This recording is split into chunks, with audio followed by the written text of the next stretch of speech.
नमस्कार विद्यार्थी मित्रांनो. सेमिस्टर 4च्या फंडामेंटल्स ऑफ आंत्रप्रिन्युअर उद्योजकतेची मूलतत्त्वे या विषयामध्ये आपण दुसऱ्या युनिटमध्ये सर्व्हिस अँड ॲग्रो आंत्रप्रिन्युअरशिप सेवा आणि कृषी उद्योजकतेचा अभ्यास करतो. याच्यामध्ये सेवा उद्योजकतेचा अभ्यास आपण संपवलेला आहे.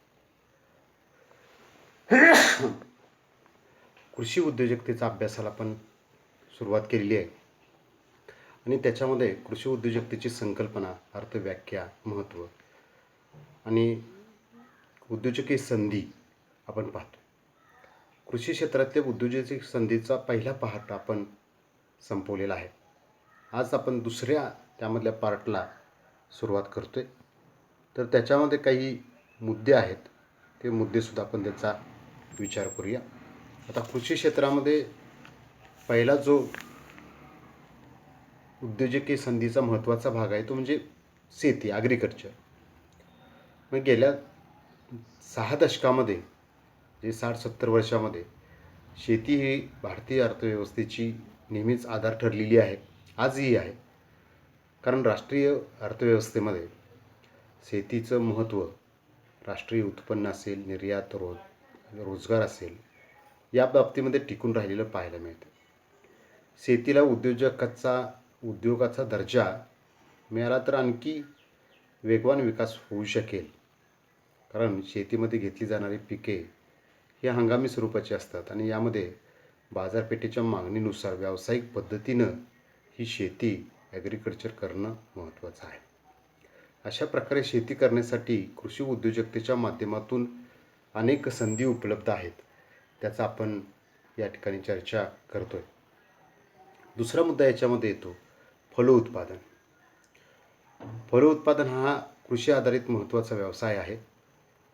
यामध्ये जमिनीची उत्पादकता सुधारते, रोजगार निर्मिती होते, शेतकरी आणि उद्योजकांची आर्थिक परिस्थिती सुधारते. कृषी क्षेत्रात फलोत्पादनाचं योगदान जवळजवळ 30% आहे. म्हणजे शेतीमधलं फलोत्पादन एक मेजर सेक्टर आहे किंवा मेजर पार्ट आहे असं आपण म्हणू शकतो. जागतिक स्तरावर फळाच्या उत्पादनात 10% उत्पादन भारताचे असून जगात भारताचा दुसरा क्रमांक फळ उत्पादकमध्ये. फळं जे आपण घेतो, सफरचंद असेल, आंबा असेल, केळी असेल, याच्यामध्ये भारताचा जगात दुसरा क्रमांक आहे आणि जगाच्या 10% उत्पादन फळांचं भारतामध्ये होतं. तर भाज्याचा उत्पादन भारत प्रथम क्रमांक. म्हणजे भाज्या, व्हेजिटेबल्स ज्या आहेत त्याच्या बाबतीमध्ये भारत पहिल्या क्रमांकावर. फुलकोबीच्या उत्पादनात भारताने पहिले, कांद्यामध्ये दुसरे आणि तिसरे स्थान राखले आहे. पौष्टिक सुरक्षितेची मागणी वाढवणे, शेतकऱ्यांचे उत्पन्न वाढवणे असेल, शेती उत्पादनाचं मूल्य वाढवणं असेल किंवा प्रति व्यक्ती भाज्यांची उपलब्धता वाढावी या उद्देशानं भारत सरकारने सुद्धा राष्ट्रीय फलोत्पादन अभियान सुरू केलेलं आहे. आणि त्या अंतर्गत 2018-19मध्ये जवळजवळ 3.87 दशलक्ष टन फलोत्पादन घेतलेलं आहे. तर 25.6 दशलक्ष हेक्टरवरती हे उत्पादन घेतलेलं आपल्याला दिसून येतं. यावरून फलोत्पादनामध्ये उद्योजकीय संधी मोठ्या प्रमाणात असल्याचं आपल्याला दिसून येतं. तुम्ही फळाचं उत्पादन घेऊ शकता. तिसरं आहे रेशीम लागवड. आता हे रेशीम शेती असंही याला म्हणू शकतो आपण. कच्च्या रेशीम उत्पादनासाठी रेशीम कड्यांचं पालन करणं. रेशीम उद्योग हाच देशातील कुटीर उद्योगापैकी एक महत्त्वाचा उद्योग समजला जातो. चीन आणि जपान हे 2 देश मुख्य उत्पादक आहेत त्याचे. रेशीम पालन हे एक शेती आधारित उद्योग आहे. त्यात कच्च्या रेशीमच्या उत्पादनापासून रेशीम किड्याचं संगोपन केलं जातं. ज्या कीटकांच्या विशिष्ट प्रजातीने बनवलेल्या ककूनमधून मिळवलेले हे सूत असतं. रेशीम उद्योगामध्ये आपल्या देशात 60 लाखाहून अधिक लोक गुंतलेले आपल्याला दिसून येतात. रेशीम उत्पादनामध्ये प्रति किलो 11 लोकांना दिवसभराचा रोजगार निर्माण करण्याची क्षमता असलेली दिसून येतं. रोजगार निर्मितीची क्षमता जी आहे ही कोणत्याही उद्योगामध्ये, विशेषतः ग्रामीण भागामध्ये नाही. रेशीम कपड्यांच्या एकूण मूल्याच्या जवळपास 57% भाग कोकून उत्पादकाकडे परत येतो. उत्पादनाचा मोठा हिस्सा शहरामधून खेड्यात परत येत असतो. गर्भधारण कालावधीपासून तर रेशीम किड्याचं संगोपन होण्यासाठी फक्त 6 महिने लागतात.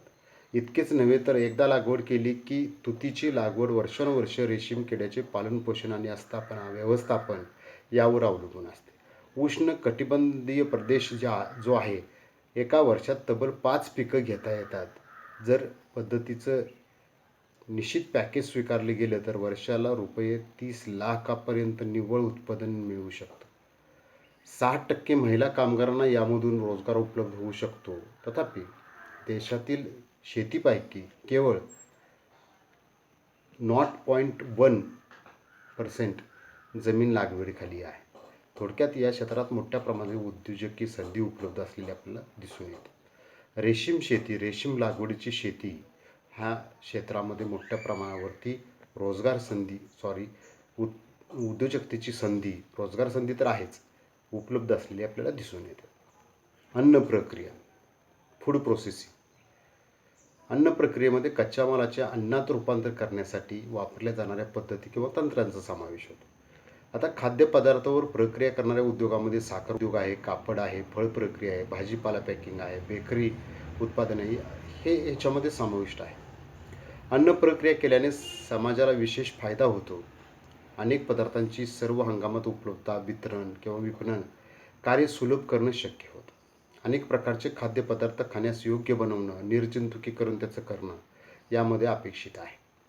लोक अन्नधान्याची उपलब्धता असणाऱ्या ठिकाणी राहतात. सध्या अनेक लोक पौष्टिक आहाराची मागणी करतात. येत्या काही दिवसात रेडीमेड किंवा प्रोसेस्ड फूडची अधिकाधिक मागणी वाढताना आपल्याला दिसेल.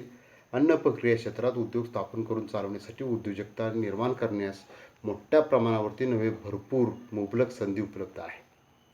फळे व भाजीपाला 2.2%, दुग्ध व दुग्धजन्य पदार्थ 35%, मांस 21%, पोल्ट्री 6%, समुद्र उत्पादने जे आहेत मासे वगैरे 8%, अशा नाशवंत पदार्थावर उपयोग करण्याचे प्रमाण हे बरेच कमी आहे. या आकडेवारीवरून स्पष्ट होते की देशात अन्न प्रक्रिया व्यवसायाला भरपूर संधी उपलब्ध आहे. पशुसंवर्धन एक पुढचा मुद्दा आहे.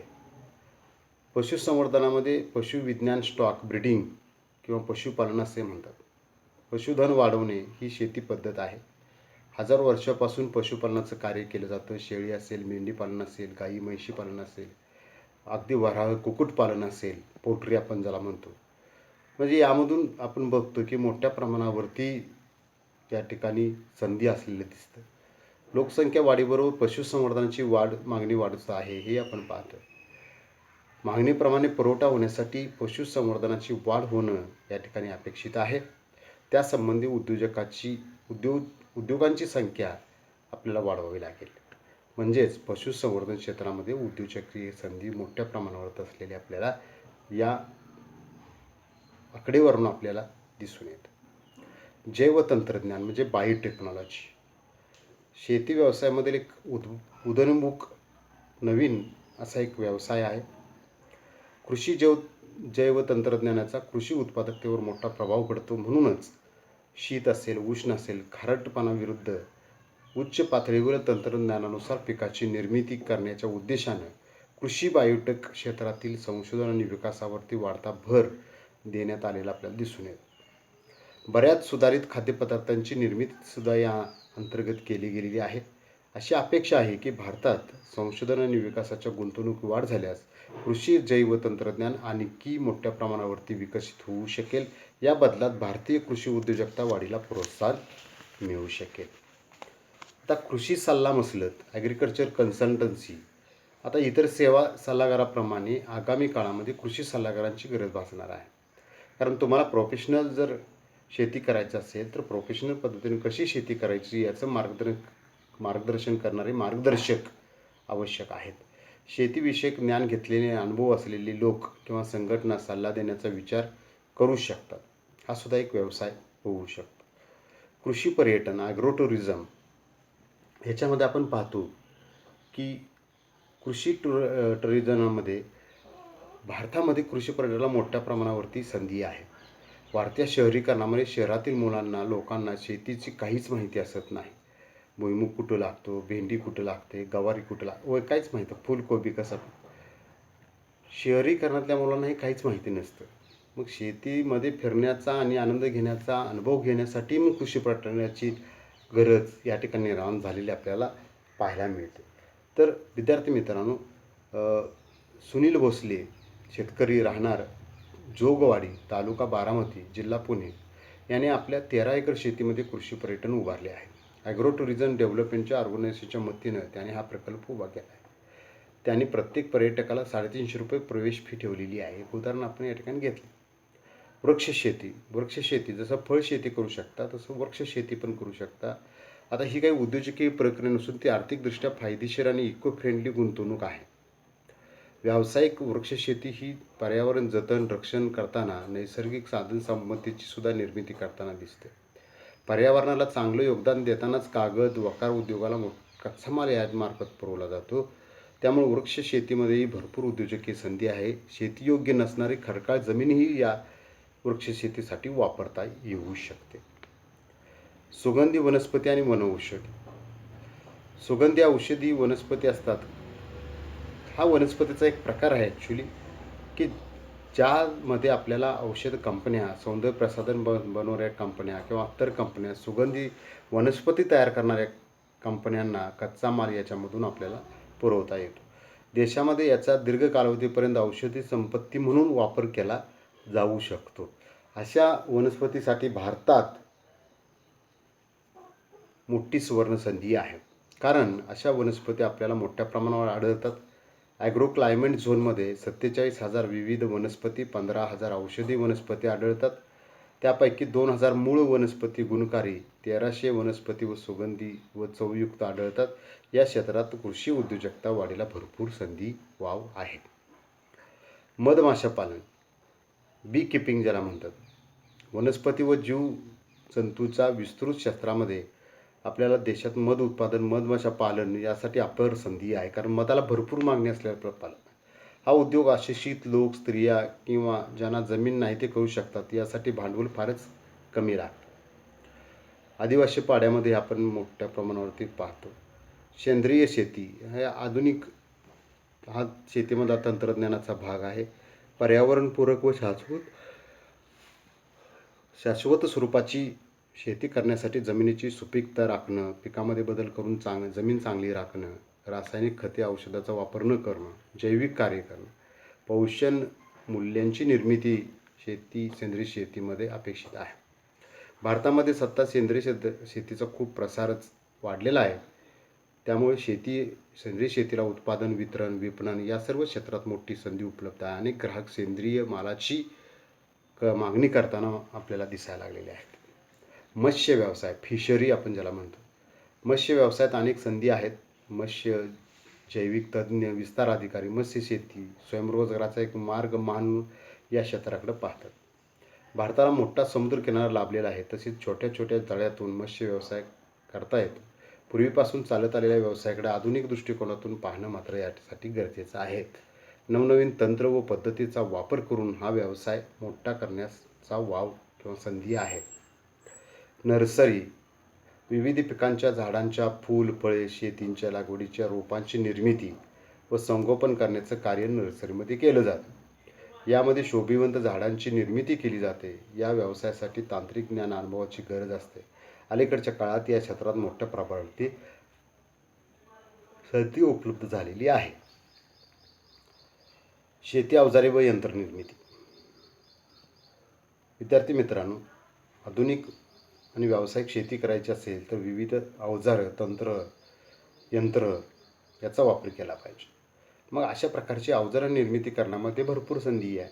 सध्या परदेशातून अनेक साधनांची आयात केली जाते. या आयातीस पर्याय म्हणून देखील शेती अवजारे निर्मिती व्यवसाय करू शकतो. पेरणी असेल, फवारणी असेल, कापणी असेल, मळणी असेल, यंत्र लहान लहान आकारात निर्माण करता येऊ शकतात. आता शेवटचा मुद्दा याच्यामध्ये येतो खत आणि औषधं निर्मिती. शेतीसाठी आवश्यक ठरणारी विविध प्रकारची खतं, मूलद्रव्ये, कीटकनाशके, बुरशीनाशके, तणनाशके इत्यादीची निर्मिती करता येऊ शकते.